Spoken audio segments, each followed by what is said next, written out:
முன்னால் நின்று அம்பேத்கரின் சிலை முன்னால் நின்று பொது வெளியில் மன்னிப்பு கேள், பொது வெளியில் மன்னிப்பு கேள், பதவி விலகு, பதவி விலகு, அமித்ஷாவே பதவி விலகு, பதவி விலகு, கண்டிக்கின்றோம், கண்டிக்கின்றோம்,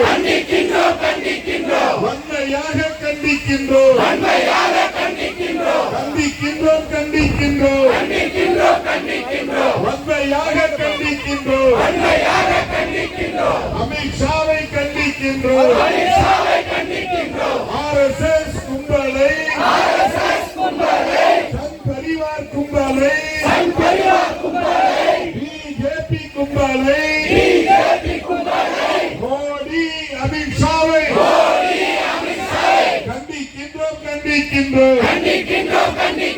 வன்மையாக கண்டிக்கின்றோம்,